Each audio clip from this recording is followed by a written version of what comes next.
Can Keir Starmer handle the heat in this week's Prime Minister's questions? Will he once again dodge tough questions about his decisions?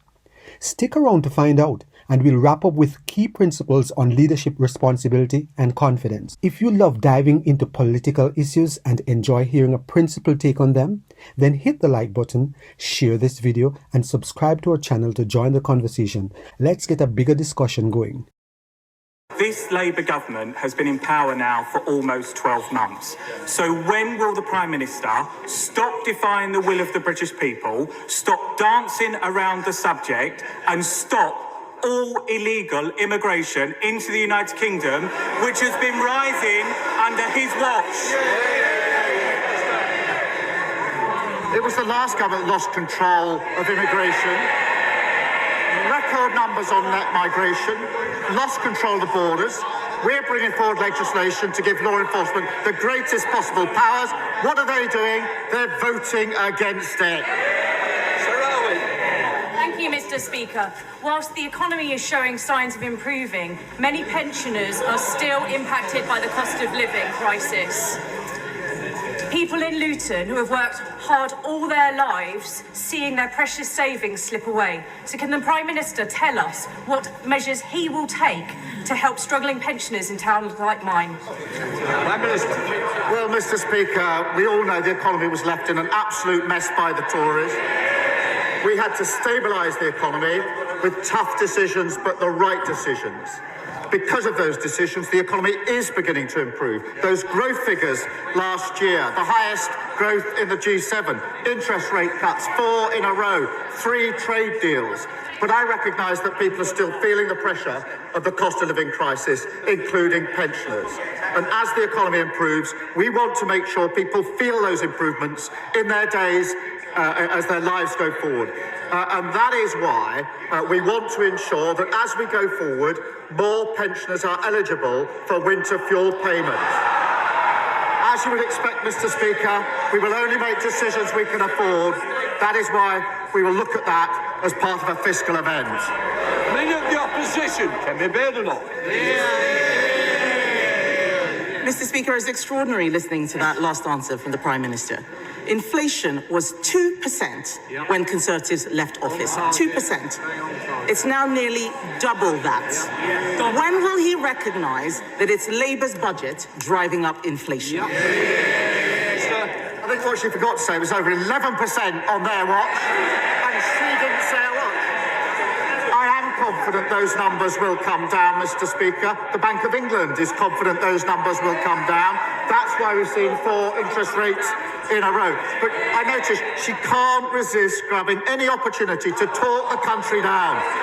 She doesn't mention the growth figures, the interest rate figures, record investment, wages up more than prices, 200,000 jobs created, 4 trade deals. And the reason, Mr. Speaker, they haven't learned, they haven't changed, and as George Osborne said, she doesn't have a credible economic plan. Mr. Speaker, this is laughable from the Prime Minister. He knows that inflation was brought down by us to 2%, bang on target. We were reacting to a war in Ukraine that brought inflation up all over Europe. While he is doing trade deals with countries like the US and India, their inflation is going down. It's going up here. Why? The ONS says the inflation figures are driven by significant increases in household bills. We warned him repeatedly that this is exactly what would happen, what his policies would do. We called it Awful April. The Prime Minister came into office saying that he would tackle the cost of living crisis. He has failed. He hasn't got a clue, has he? Mr. Speaker, she talks of their record, the disastrous Liz Truss mini-budget. Inflation through the roof. They left a £22 billion black hole. Living standards at an all-time low. Energy prices through the roof. Mortgages through the roof. And Mr. Speaker, we're taking measures to bring prices down. That EU deal will bring prices down. That's why supermarkets welcomed it. What did she do? She opposes measures to bring prices down. Mr. Speaker, he needs to stop whining about what the last government did and look at what he is doing. He is the Prime Minister. Look at the numbers this morning. As if inflation figures weren't bad enough, we've also learned that the Deputy Prime Minister is on manoeuvres. He's lost control of the economy. He's lost control of his cabinet. She's sitting there staring at me. She knew exactly what she was doing when she briefed that into the papers. She is demanding, Mr. Speaker, 8 new tax rises, as if we haven't suffered enough. People out there are struggling. Businesses are struggling. People are losing their jobs. We cannot have more tax rises. Will the Prime Minister rule out new tax rises this year? Mr. Speaker, she's not learned or changed. They lost the election because their appalling record on the NHS, on health, on prisons, you name it. And now she accuses everyone of whining about the impact that had on the country. It had a huge impact on working people across the country, and they're absolutely right to complain about it. She wants to talk about the Deputy Prime Minister. The Deputy Prime Minister, working with the Chancellor, building 1.5 million new homes, reforming our planning system, putting £7 billion into our economy, and bringing forward our employment rights bill, which is the single biggest upgrade to workers' rights in a generation. That's desperate stuff. The whole House would have heard the Prime Minister refuse to rule out new tax rises. The whole House heard it. He didn't rule it out. That his cabinet is open warfare. The Deputy Prime Minister clearly calling the shots. What is it that we've learned? We're heading for new tax rises. We know inflation is up. It's just more and more bad news from a Prime Minister who has lost control.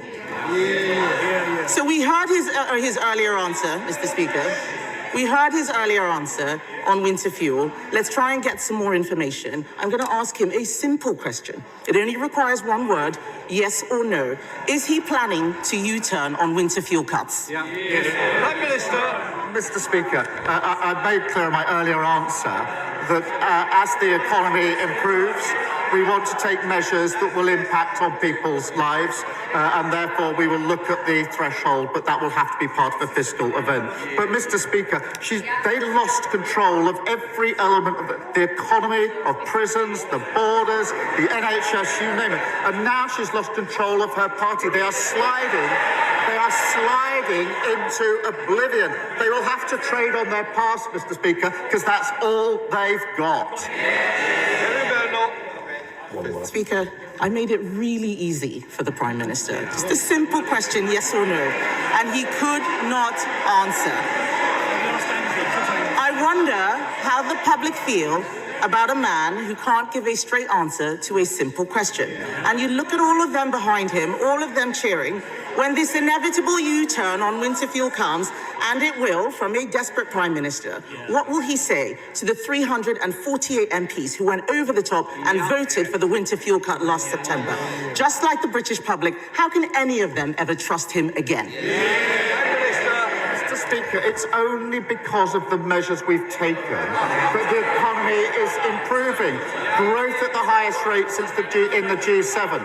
4 interest rate cuts, 3 trade deals because countries want to trade with this country because of the decisions that we've made.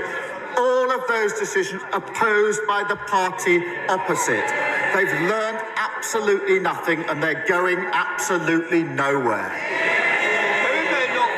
Mr. Speaker, this is a Prime Minister who says he's taking measures. The jobs tax is killing jobs. Inflation is up. Business confidence is down. Everyone is worried. He promised to cut bills, but today we see they are rising because of his policies. He promised not to raise taxes on working people, but his jobs tax means people are losing their jobs. Every week we come here with a new company that is saying they are shedding jobs. That's on his watch. He promised to protect pensioners, but his winter fuel cut has driven thousands into hardship. His MPs hate this. He can't see them, but they all look sick just hearing what it is he's going to do. So, Mr. Speaker, they are laughing just as they laughed at the budget. Hands up who here wanted winter fuel cuts. Hands up. Not a single one of them. Not a single one of them. The fact of the matter is, this Prime Minister is destroying them. They need to look at what they are doing to the country. The truth is, we all know that it's this Prime Minister, this Labour government, and their policies that are shafting the country, isn't it? It is not right for any political leader to cut pensioners' winter fuel payment and claim that it is a part of the decision that they made that is causing the economy to grow. When you take on a leadership position, you take on the responsibility to fix things or to make things better. If you are passionate about results, don't waste time blaming the previous administration. It's not time to be whining about the past or blaming others for decisions that you are making that hurt the economy, sovereignty, and people's livelihood. When you are confident in your decision, show it, speak clearly, and own your decisions. Don't dodge questions or hide behind sarcasms. The people are watching, and they are much smarter than you think. If you have benefited in any way from this video, please subscribe, like, share, and be sure to leave us a comment.